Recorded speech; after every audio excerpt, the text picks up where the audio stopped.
जय सिया राम, जय सिया राम, जय सिया राम। भक्तजनों, कल की कथा में था कि सुमंत वापस अयोध्यापुरी में आया और उसने राजा दशरथ को श्री राम, लक्ष्मण और सीता जी के बारे में बताया। फिर दशरथ जी को याद आई अपने श्राप की, तो वो कौशल्या माता से बता रहे हैं किस कारण मुझे श्राप मिला था और उसी श्राप के कारण मेरा भी पुत्र वियोग हुआ है। तो कह रहे हैं कि हे चतुरप्रिया सुनो, एक समय मेरे मन में भी शिकार खेलने की इच्छा हुई। तब मैं मृगया का साज सजाकर सुंदर सेना के साथ वन को चला और रात्रि के समय बैतों के वन के समीप सुंदर सरोवर के किनारे बैठा था। उसी समय हाथ में घड़ा लिए श्रवण कुमार पानी लेने सरोवर में आया और उसके घड़े को जो ही जल में डुबोया तो शब्द हुआ। मन में उसे मृग जानकर मैंने धनुष संभाल कर लक्ष्य बेंध कर उसके हृदय में बाण मारा। हृदय में बाण लगने से उसने हाय शब्द कहा। तब मैंने पहचाना कि यह मनुष्य है। उसके निकट जाने पर उसे देखकर मुझे बड़ा दुख हुआ। श्रवण ने मुझसे यह वचन कहे कि हे राजन, मेरा सोच मत करो, बल्कि जो मैं कहता हूँ सो करो। मैं श्रवण हूँ, वो अपने माता पिता की सेवा करता हूँ, जो दोनों सुखदायी हैं और नैनहीन है। उनको प्यास ने अधिक सताया था, सो मैं जल लेने आया था। हे राजन, आपने अज्ञान से मेरे प्राण ले लिए हैं और बाण मारा है। इससे देह निकल जाएगी, और क्योंकि अब प्राण निकलना ही चाहते हैं और आप अपने मन में संदेह न कीजिए। मेरी बात सत्य मानिए, परंतु आप मेरी एक बात अपने हृदय में मानिए कि आप मेरे माता पिता के पास जाइए, पहले उनको जल पिलाकर पीछे से मेरा हाल कहिएगा और उन्हें ऐसा उपदेश करिएगा कि वे मेरा सोच न करें। हे रघुवंश के राजा, आप सत्यवर्ती हैं, अब आप बाण निकाल दीजिए। यह सुनकर राजा दशरथ बड़े दुखी हुए। जो ही छाती से बाण निकाला तो ही उसने ओमकार कहकर अपने प्राण छोड़ दिए। राजा दशरथ ने घड़ा उठा लिया और उसके माता पिता के निकट जाकर बिना बोले पानी पिलाने लगे। तब दुखी मन से वे दंपति बोले, हे पुत्र, आज तुम हमसे सुंदर वचन नहीं बोलते, इसका क्या कारण है सो कहे, जिससे हृदय में चैन हो।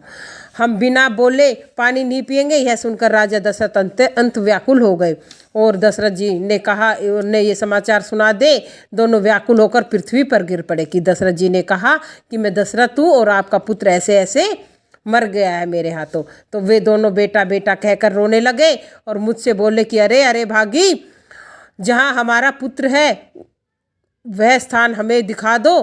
तब मैं उनको वहाँ ले गया और माता पुत्र को गोदी में उठाकर भारी शब्द करके रोने लगी। फिर दोनों ने यह बात की कि हे राजन, चिता बनवा दीजिए। यह सुनकर मैंने चिता बनवा दी। वे दोनों पुत्र सहित उस पर जा बैठे और योगाग्नि से उन्होंने शरीर भस्म कर दिए। मरते समय ये वचन कहा कि हे दशरथ, जैसे हम अपने पुत्र वियोग में अपने प्राण त्याग रहे हैं, वैसे ही तुम भी अपना शरीर छोड़ोगे। हमारे वचन को सत्य मानना।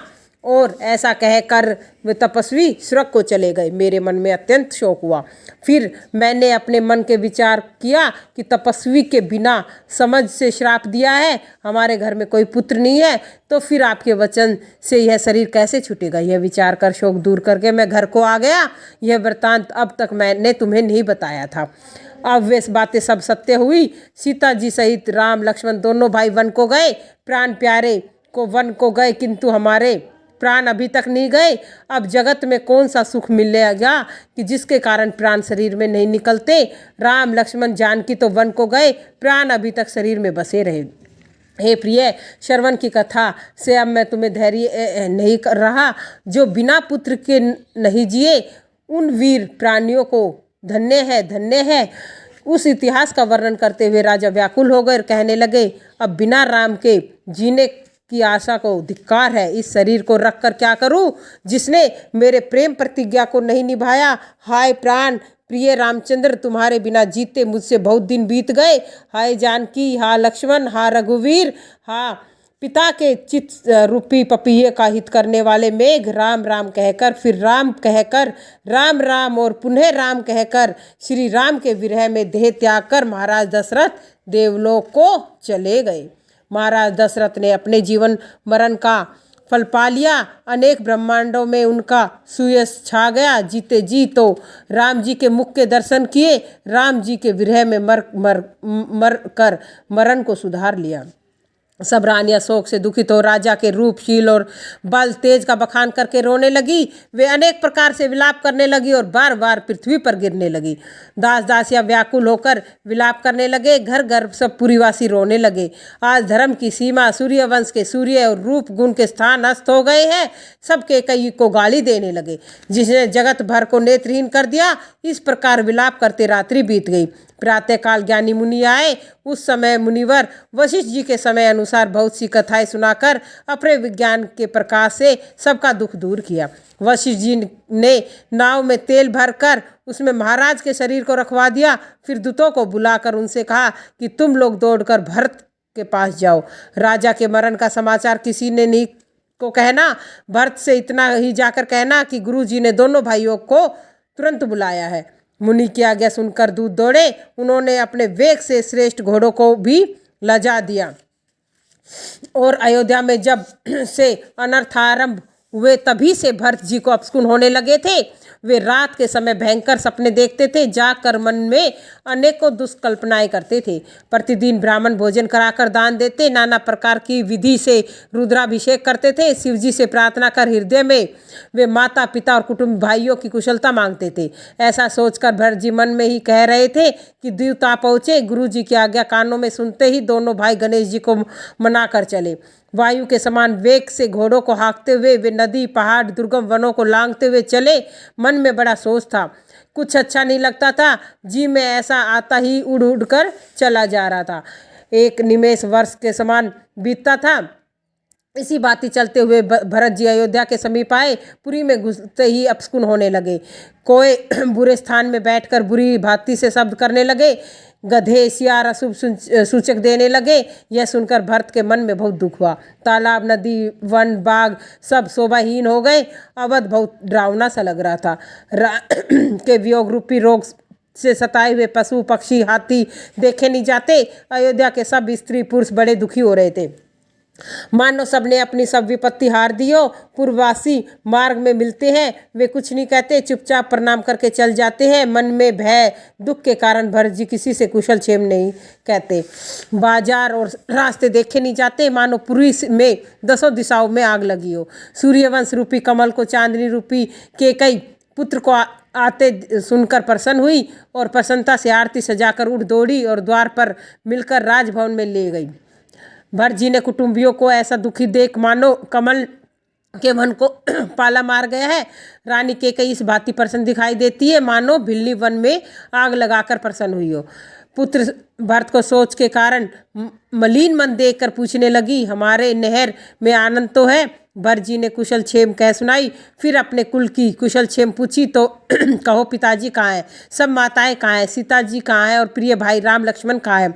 पुत्र के प्रेम भरे वचन सुनकर कपट के आंसू लाकर भरत जी के कानों और मन को सूल के समान चुभने वाले वचन पापनी कैकेयी बोली, हे पुत्र मैंने सभी बात मनवा ली है। बेचारी मंत्रा सहायक हुई, पर बीच में ही कुछ बात विधाता ने बिगाड़ दी। राजा देवलोक सिधार गए। यह सुनते ही भरत मारे दुख के घबरा गए, मानो हाथी किसी सिंह की गर्जना सुनते ही सहम गया हो। हे तात पुकार कर व्याकुल होकर भूमि पर गिर पड़े। हाँ पिताजी, चलते समय भी मैं आपको नहीं देख सका। आपने मुझे श्री राम जी को भी नहीं सौंपा। फिर वे धीरज धरकर संभल कर उठे और बोले, हे माताजी, पिताजी के मरने का क्या कारण है? पुत्र के वचन सुनकर कैकेयी कहने लगी, मानो मृम स्थल को काटकर उसमें विष लगा रही हो। आदि से ही सब अपनी करतूती कुटिल कैकेयी ने प्रसन्न मन से सुना दी। रामचंद्र जी को वन में जाना सुनकर भरत जी को पिता का मरण भूल गया और हृदय में अपने को ही कारण जानकर वे स्तंभित होकर चुप हो गए। पुत्र को दुखित देखकर वह समझने लगी, मानो जले पर नमक छिड़क रही हो। हे पुत्र, महाराज सोच करने योग्य नहीं है। उन्होंने पुण्य और यश का संचय करके उनका पर्याप्त भोग किया था। जीवन में ही जन्म के फल पा गए और अंत में स्वर्गलोक को गए। ऐसा विचार कर चिंता छोड़ दो और समाज सहित अयोध्या में राज करो। यह सुनकर राजकुमार बहुत ही सहम गए, मानो पके घाव पर अंगार लगा दियो। फिर धीरज धरकर लंबी श्वास लेकर कहने लगे, हे पापनी, तूने सभी प्रकार से वंश का नाश कर दिया। जो तेरे हृदय में ऐसी कुबुद्धि थी तो मुझे जन्मते ही तूने क्यों नहीं मार डाला वृक्ष को काट तूने पत्तों को सींचा और मछली के लिए जीने के लिए पानी को उछल रही है। मेरा वंश सूर्य वंश पिता दशरथ जी और भाई राम लक्ष्मण जैसे है, पर हे माता मेरी जन्मदात्री तू ही है।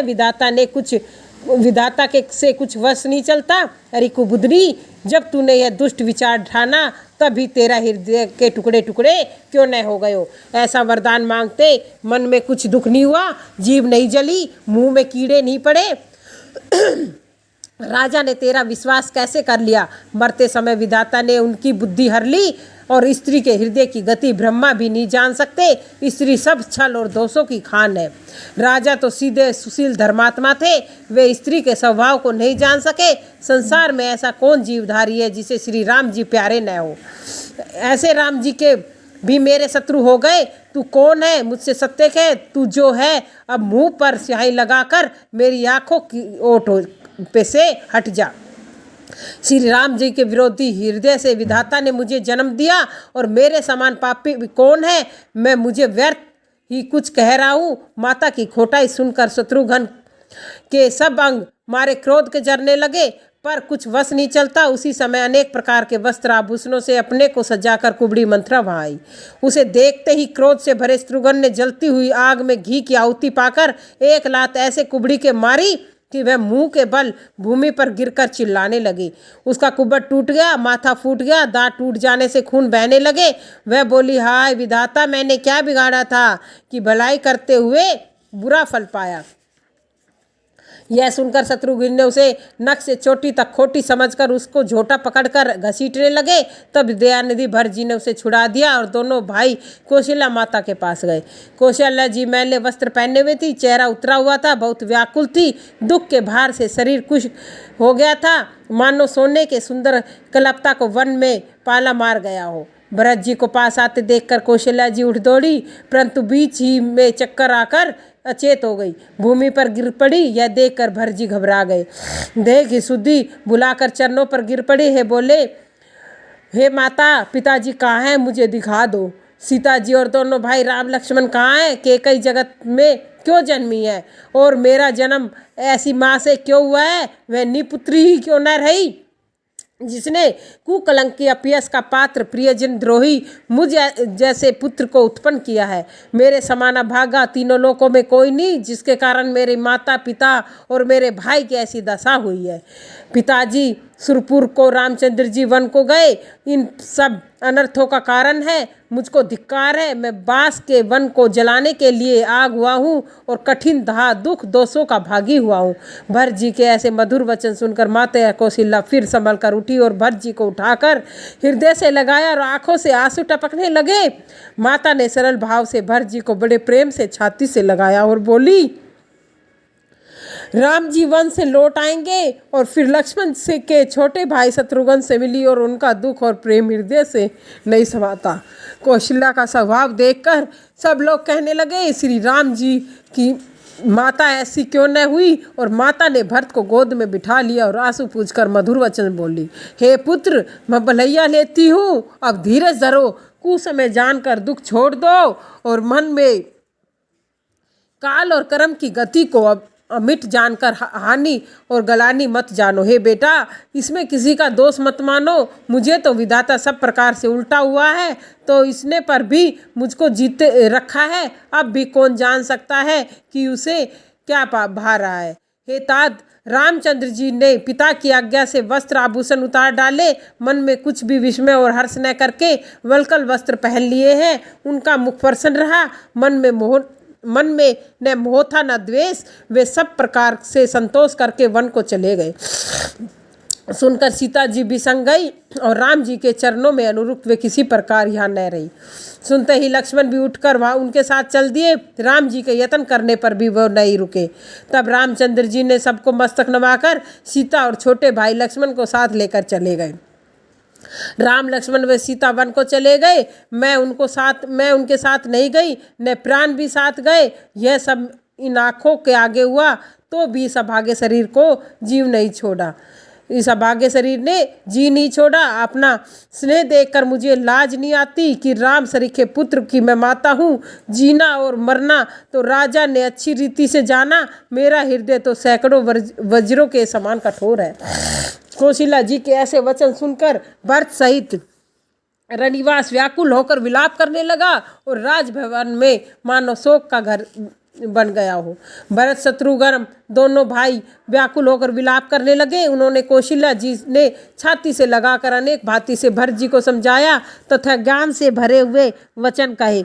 भरत जी ने पुराण और वेदों की सुंदर कथाएं कहकर सब माताओं को समझाया। फिर छल रहित शुद्ध सिद्धि और मीठी वाणी से भरत जी दोनों हाथ जोड़कर बोले, जो पाप माता पिता और पुत्रों को मारने से, गौशाला व ब्राह्मणों के नगर जलाने से होता है, जो पाप स्त्री और बालक का वध करने से तथा मित्र व राजा को विष देने से होता है, जिसने पातक व उपातक कर्म वचन और मन से उपजे हुए कवि लोग कहते हैं, वे पातक जो इस काम में मेरा मत हो तो हे माता विधाता मुझे लगा दे। जो हरि हरि के चरणों को छोड़कर भयंकर भूत गणों को भजते हैं माता, जो इसमें मेरी सम्मति हो तो उनकी गति विधाता मुझे दे।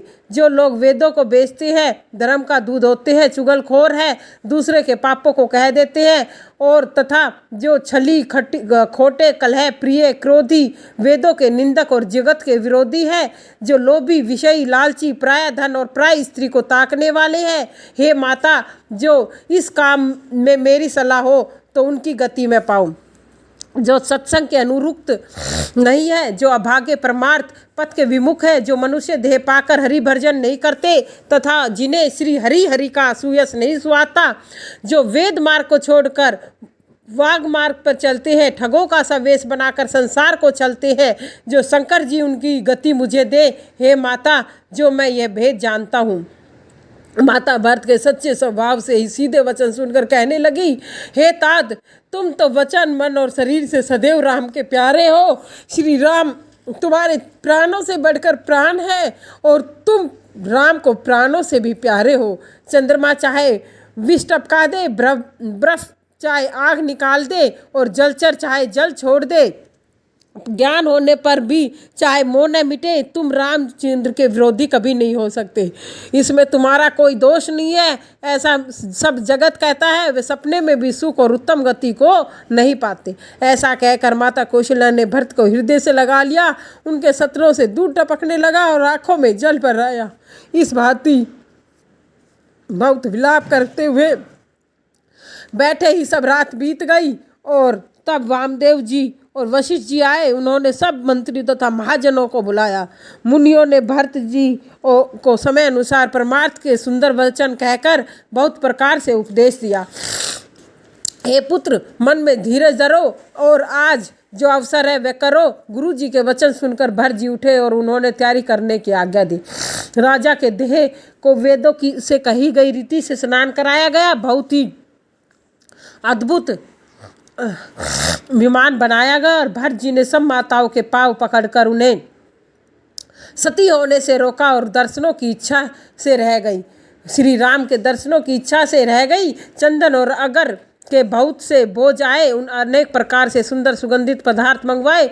सर्व के किनारे चिता रचकर मानो देवलोक की सुंदर सीढ़ी हो। इस विधि से भरत जी ने सब दाह संस्कार किया।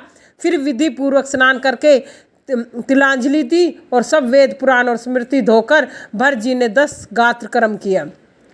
जहाँ जैसी आज्ञा मुनिजन ने दी वैसा ही हजारों भांति से कर्म किया। शुद्ध होने पर सब प्रकार से दान दिए। गाय घोड़े हाथी अनेक सवारियाँ सिंहासन गहने कपड़े अन्न धन घर भरत जी ने दान दिए। ब्राह्मण पाकर तृप्त हुए और पिताजी के निमित्त भरत जी ने जैसी करनी कि उसका लाख मुख से भी वर्णन नहीं किया जा सकता। फिर शुभ दिन शोधकर मुनि वशिष्ठ जी ने मंत्री को सब महाजनों को बुलाया। वे सब जाकर राजसभा में बैठे। तब मुनिजन ने भरत और शत्रुघ्न दोनों भाइयों को भी बुलवाया और भरत जी को वशिष्ठ जी ने अपने समीप बिठाया और नीति और धर्म संबंधी वचन कहे। मुनिजन ने पहले तो सब कथा सुनाई जिस प्रकार खोटी केकई ने करनी की थी। फिर राजा के धर्म सत्य और व्रत की बड़ाई की जिन्होंने देह त्याग कर प्रेम को निभाया। श्री राम जी के गुणशील और स्वभाव का वर्णन करते करते मुनि जी के नेत्रों में जल भर आया और शरीर पुलकित हो गया। फिर लक्ष्मण व सीता के प्रति वर्णन करते हुए शोक व स्नेह में मगन हो गए। मुनि ने बिलख कर कहा, सुनो भरत, होनहार प्रबल है, हानि लाभ जीवन मरण यश अपयश ये सब विधाता के हाथ है। ऐसा विचार करके दोष दिया जाए, किस पर व्यर्थ क्रोध किया जाए। हे तात, मन में विचार करो, महाराज सोच करने योग्य नहीं है उस ब्राह्मण का सोच करना चाहिए जो वेद नहीं पढ़ा हो, धर्म छोड़कर विषय में फंसा हो। उस राजा का सोच करना चाहिए जो नीति नहीं जानता हो, जिसे प्रजा प्राण प्रिय न हो। उस वेश्य का सोच करना चाहिए जो धनी होकर भी कंजूस हो, अतिथि सेवा और शिव भक्ति में चतुर न हो। वह शूद्र शोक करने योग्य है जो ब्राह्मणों का निरादर करता हो, बहुत बोलता हो, जिसे मान प्यारा न हो, ज्ञान घमंडी हो। फिर वह स्त्री सोच करने योग्य है जो अपने पति को छलने वाली हो, खोटी, कलह प्रिय और स्वेच्छाचारिणी हो। उस ब्रह्मचारी को सोच करना चाहिए जिसने अपने व्रत को छोड़ दिया और गुरु की आज्ञा अनुसार न चलता हो। उस गृहस्थ को सोच करना चाहिए जो अज्ञानवश धर्म मार्ग को त्याग देता हो। उस सन्यासी को सोच करना चाहिए जो संसारिक झगड़ों में फंसकर ज्ञान व वैराग्य से रहित होता हो। वही वानप्रस्थ सोच करने योग्य है जिसे तप छोड़कर भोग अच्छा लगे। सोच करने योग्य वह भी रहता हो जो चुगलखोर हो, बिना कारण क्रोधी तथा माता गुरु व अपने बंधुजनों का बैरी हो। वह सब भांति सोच करने योग्य है जो प्राय अनिष्ट करने वाला है, अपने ही शरीर को पोषक तथा निर्दयी है। सभी भांति से वह सोच करने योग्य है जो छल छोड़कर हरि भक्त नहीं होता हो। कौशल राज सोच करने योग्य नहीं है जिनका प्रताप 14 लोक में प्रसिद्ध है। हे भरत, तुम्हारे पिता जैसा कोई राजा नहीं हुआ, न है और न होनार है। ब्रह्मा विष्णु महेश इंद्र तथा दिक्पाल सब दशरथ जी के गुणों की कथा कहते हैं। हे तात, कहो किस प्रकार कोई उनकी बड़ाई करेगा जिनके रामचंद्र जी, लक्ष्मण और तुम जैसे और शत्रुघ्न जैसे पुत्र है। सब प्रकार से राजा बड़भागी है और उनके लिए सोच करना व्यर्थ है। यह सुनकर समझकर सोच त्याग दो, राजा की आज्ञा सिर चढ़ाकर तदनुसार करो। इस प्रकार राजा ने राजगद्दी तुमको दी है, पिता का वचन तुमको सत्य करना चाहिए। जिसके लिए उन्होंने राम जी को त्याग दिया, उन्हीं की विरह अग्नि से अपना शरीर भस्म कर दिया। राजा को अपने वचन प्यारे थे, प्राण नहीं। अतः हे तात, पिता के वचन को प्रणाम करो और राजा की आज्ञा सिर पर रखकर पालन करो। इसी से तुम्हारी सब प्रकार से भलाई है। और परशुराम जी ने पिता की आज्ञा रखी, माता को मार डाला, इससे सब साक्षी है। ययाति के पुत्र ने पिता को अपना यौवन दे दिया। पिता की आज्ञा के कारण उन्हें पाप और अपयश नहीं हुआ। उचित और अनुचित का विचार छोड़कर जो पिता की आज्ञा है करते रहो, वे सुख और सुयश के भागी होकर स्वर्गलोक में वास करते हैं। इस प्रकार भक्तजनों, महाराज दशरथ का देहांत हो गया और भरत जी को अपनी माता पर बहुत क्रोध आया। और जो उस समय अवधपुरी की दशा थी, वह ऐसी दशा थी कि वो बताई नहीं जा सकती। और सब लोगों की आंखों में आंसू थे। और आगे वशिष्ठ जी के समझाने पर भरत जी ने उनका दाह संस्कार किया सब तरीक़ों से। और फिर वशिष्ठ जी ने उनको बताया कि तुम्हारे पिता बहुत अच्छे थे, जो 14 लोक में पूजे जाते हैं, और जो पिता कह दे पुत्र को वही वचन करने चाहिए। पिता ने जो आपको आज्ञा दी है उसका पालन करो, चाहे वो आपका अपयश करे चाहे यश करे। पिता पुत्र के लिए वही वचन आज्ञाकारी और शुभकारी है जो पिता कह दे। इस प्रकार गुरु वशिष्ठ जी भरत जी को समझाते हैं। आगे की कथा को कल बढ़ाएंगे। इसी के साथ जय सिया राम, जय सिया राम, जय सिया राम।